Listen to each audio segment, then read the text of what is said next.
Chase Thomas, Morning Blend, Energy Time. I'm here today with Tony and Janelle. We got to see Despicable Me #4 last night. Remember last week we talked about that horror movie, Janet Planet? Well, we got to see another horror movie last night. I'm going to let Janelle go first.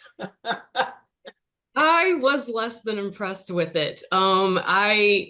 They have a certain form, the Despicable Me. I mean, oddly enough, they do have a formula that they really just didn't stick with last night.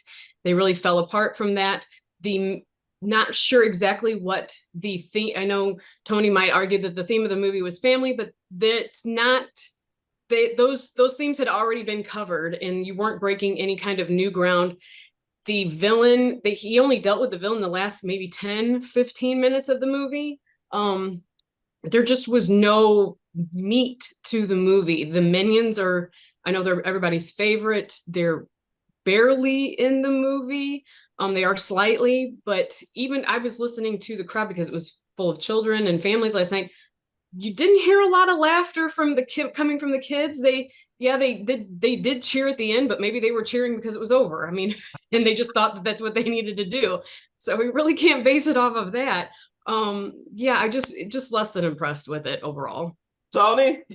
Look, it's more the same. This is for the fans. There's less minion action than you're hoping for and probably anticipating, and you're left wondering why.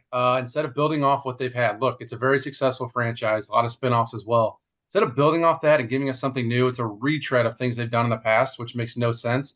I wouldn't argue there's no theme. I think that if you said that you're trying to say, oh, family's the point, there's a tiny reason maybe why that's the case, but it's missing that central reason that it makes sense for kids. It's just dumb fun at that point. So I think the adults will find the cool references to action movies of their youth and when they were younger, Terminator, Men in Black, things like that. But that's not enough to sustain this. It's like I said, this is for the fans. I don't see it growing that population at all, and they might even be mildly entertained at best. I have to agree with you, guys. That's why I said another horror movie. It just didn't hit what I thought it was going to hit. I'm sorry, Steve, Christian, Will, Sophia, Stephen Colbert, even Joy was in there, Chris Renaud. Guys, Steve Coogan, surprise, it did not do what it needed to do. You guys are giving enough description about it. I did too when I said another horror, just like Janet Planet. I'm going to give it 2.5 out of 5. Janelle? Yeah, me and Tony were discussing it last night. I said about a 2. I'm not going to say what he said, but it falls around that range. It's around 2.5. It's not. It's. I think average would be kind, and I think it's less than average. So I probably will go with 2. All right, Tony, what'd you say last night?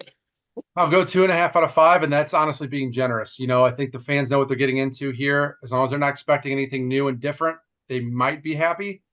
But I don't see this being a box office juggernaut that I'm sure they're hoping it is.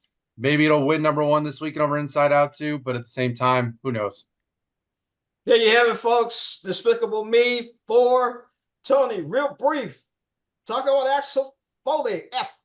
Hey, streaming on Netflix now. I can't recommend this one enough. Super fun. Eddie Murphy falls right back into it. It's a blast. It's nostalgic. Great storytelling. Check it out on Netflix now. All right, folks, that's it between me, Tony, Janelle, and Despicable Me #4. Okay, your best bet is Axel F on Netflix. Watch that this weekend for the 4th of July. Have a great weekend, folks.